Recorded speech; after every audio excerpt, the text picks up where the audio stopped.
नमस्कार, मेरा नाम डॉक्टर विभोर शर्मा है और मैं एक कैंसर विशेषज्ञ हूँ। मैं पारस हॉस्पिटल गुड़गांव में मेडिकल ऑन्कोलॉजी डिपार्टमेंट में कार्यरत हूँ। आज मैं आपसे सर्वाइकल कैंसर के विषय में कुछ जानकारी साझा करूँगा। सर्वाइकल कैंसर मतलब गर्भाशय के मुंह का कैंसर या गर्भाशय के सबसे निचले हिस्से का कैंसर। भारतीय महिलाओं में होने वाले कैंसर्स में ब्रेस्ट कैंसर के बाद सर्वाइकल कैंसर दूसरे स्थान पर सबसे कॉमन कैंसर है। अब हम बात करते हैं सर्वाइकल कैंसर के रिस्क फैक्टर्स के विषय में। सर्वाइकल कैंसर के रिस्क फैक्टर्स होते हैं कम उम्र पर सेक्सुअल एक्टिविटीज़ का स्टार्ट करना, मल्टीपल सेक्सुअल पार्टनर्स का होना, अनसेफ सेक्सुअल प्रैक्टिसेस, ज़्यादा प्रेगनेंसीज होना, कम उम्र पे शादियां होना। स्मोकिंग भी सर्वाइकल कैंसर के रिस्क को बढ़ाता है। अगर कोई इम्यूनो कॉम्प्रोमाइज्ड है जैसे कि HIV के पेशेंट्स, इनमें भी सर्वाइकल कैंसर का रिस्क बढ़ता है।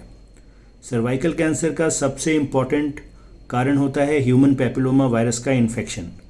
ह्यूमन पैपिलोमा वायरस एक सेक्सुअली ट्रांसमिटेड वायरस होता है। इसके 100 से भी ज़्यादा टाइप्स होते हैं। सबसे ज़्यादा commonly human papilloma virus type 16 and type 18 cervical cancer को कॉज करते हैं। Human papilloma virus cervical cancer के सिवाय एनल कैनाल का कैंसर, पेनाइल कैंसर और ओरोफेरिंजियल कैंसर्स भी कॉज कर सकता है। अब हम बात करेंगे सर्वाइकल कैंसर की प्रिवेंशन मतलब रोकथाम के बारे में। सर्वाइकल कैंसर की प्रिवेंशन के लिए इम्पॉर्टेंट है कि सेफ सेक्सुअल प्रैक्टिसेस का पालन करें और अनैतिक यौन संबंधों से बचें। इसके सिवाय सर्वाइकल कैंसर के लिए वैक्सीन्स भी अवेलेबल हैं। भारत में 2 कॉमन वैक्सीन्स अवेलेबल हैं, सर्वरिक्स और गार्डासिल। ये वैक्सीन्स ह्यूमन पैपिलोमा वायरस के खिलाफ काम करती हैं। ये वैक्सीन्स 9 साल से ज़्यादा उम्र की बच्चियों को दी जा सकती हैं। इन वैक्सीन्स को इंट्रामस्कुलर रूट से दिया जाता है। इन्हें कंधे में या फिर जांघों में दिया जा सकता है।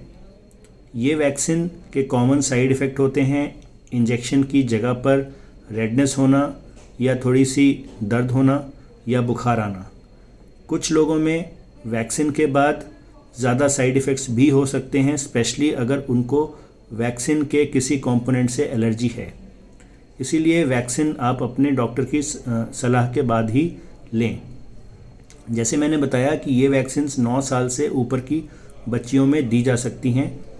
सेक्सुअल एक्टिविटी स्टार्ट करने से पहले अगर इन्हें दिया जाए तो इनकी इफ़ेक्टिवनेस ज़्यादा होती है। अगर ये वैक्सीन 15 साल से कम उम्र की में दी जाती है तो इसकी 2 डोजेस की ज़रूरत होती है और 15 साल की बड़ी आयु में देने से इसकी 3 डोजेस की ज़रूरत होती है। ये वैक्सीन 100% सेफ़ नहीं है। इस वैक्सीन का प्रभाव 26 साल तक की उम्र तक हम दे सकते हैं।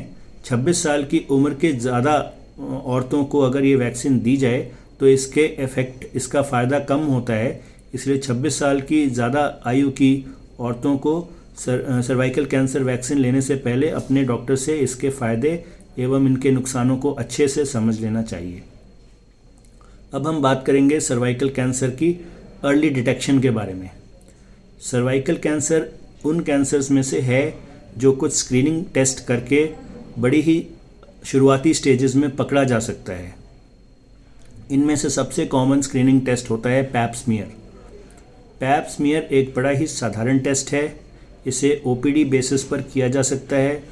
इसे करने में कुछ मिनट का समय चाहिए होता है।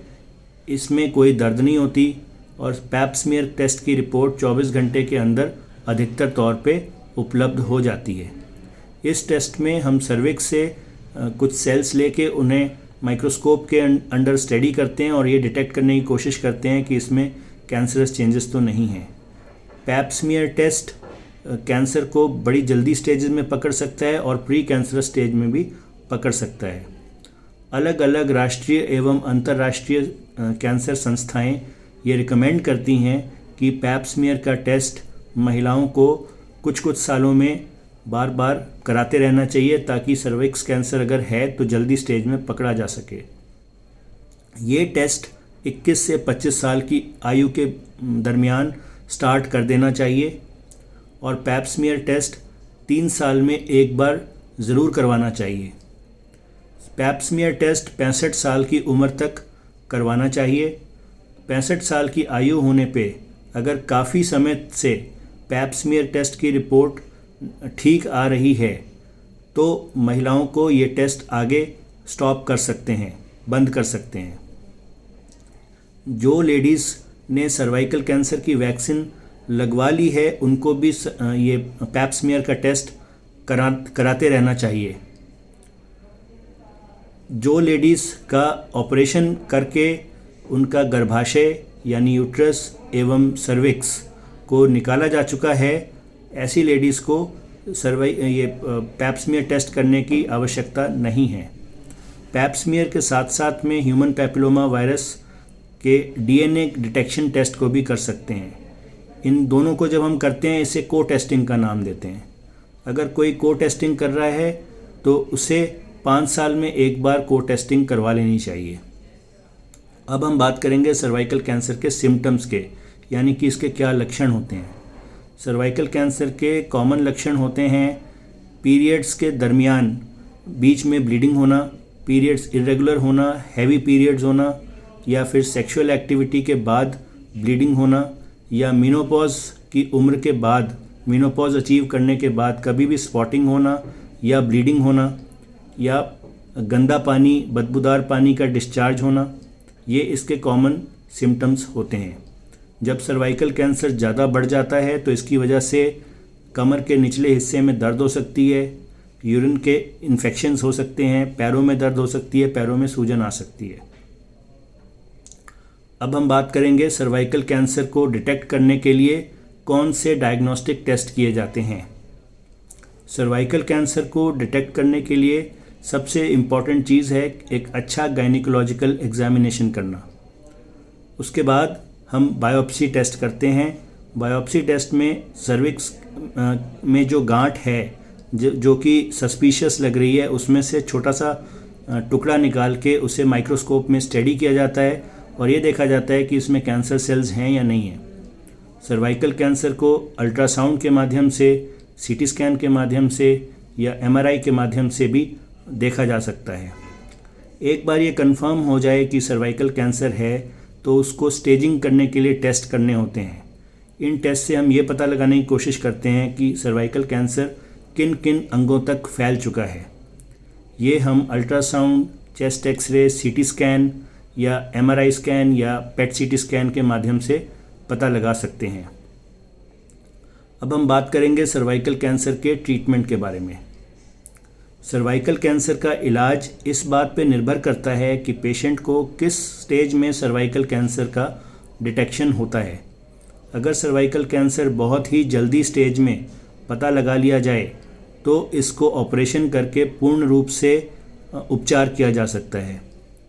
कुछ मरीज़ों में ऑपरेशन करने के बाद रेडियोथेरेपी देने की ज़रूरत पड़ती है ताकि सर्वाइकल कैंसर आसपास के अंगों में लौट के ना आए। थोड़ी और एडवांस्ड स्टेज होने पर रेडियोथेरेपी के साथ साथ कीमोथेरेपी भी दी जाती है। ऐसे मरीज़ों में रेडियोथेरेपी की 25 से 28 सिटिंग्स होती हैं। रेडियोथेरेपी डेली बेसिस पर की जाती है। ये पेनफुल होती नहीं है। रेडियोथेरेपी हफ्ते में 7 दिन में से 5 दिन दी जाती है। कीमोथेरेपी के इंजेक्शन हफ्ते में 1 दिन दिए जाते हैं।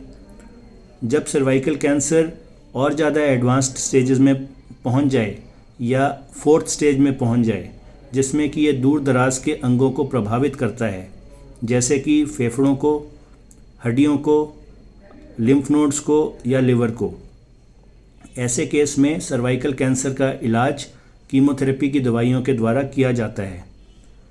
हमारा मकसद ये होता है कि पेशेंट को सिम्टम्स कम से कम हों, उनकी तकलीफ़ों को कम किया जा सके, उनकी क्वालिटी ऑफ लाइफ को इम्प्रूव किया जा सके और उनकी ज़िंदगी को कुछ लंबा किया जा सके। कीमोथेरेपी की दवाइयाँ नसों के माध्यम से दी जाती हैं। आजकल कीमोथेरेपी के साथ साथ नई दवाइयाँ भी आ गई हैं जिन्हें बायोलॉजिकल थेरेपी कहा जाता है या इम्यूनोथेरेपी की दवाइयाँ भी उपलब्ध हैं। ये किस पेशेंट में देनी है, किस में नहीं देनी है, इसके लिए बायोप्सी के ऊपर कुछ एडवांस्ड टेस्टिंग किया जाता है और पेशेंट को प्रॉपरली सिलेक्ट किया जाता है कि कौन से पेशेंट्स इन दवाइयों से फ़ायदा उठा सकते हैं। अंत में मैं ये मैसेज देना चाहूँगा कि सर्वाइकल कैंसर हिंदुस्तान में महिलाओं में कॉमन कैंसर है, मगर इसे प्रिवेंट किया जा सकता है वैक्सीन के माध्यम से, और इसे जल्दी स्टेज में पकड़ने के लिए पैप स्मीयर टेस्ट रेगुलरली करने से पकड़ा जा सकता है। और आजकल इसके अच्छे उपचार अवेलेबल हैं। तो अगर किसी महिला को सर्वाइकल कैंसर जैसे कोई लक्षण लगते हैं तो उन्हें अपने डॉक्टर से ज़रूर संपर्क करना चाहिए। इस वीडियो में दी गई जानकारी के विषय में अगर आपके कोई भी प्रश्न हो तो आप कृपया इस वीडियो के नीचे चैट बॉक्स में मेंशन कर सकते हैं, या वेबसाइट पे मेंशन कर सकते हैं, या टेलीफ़ोन नंबर पे कॉल करके पूछ सकते हैं। धन्यवाद। नमस्कार।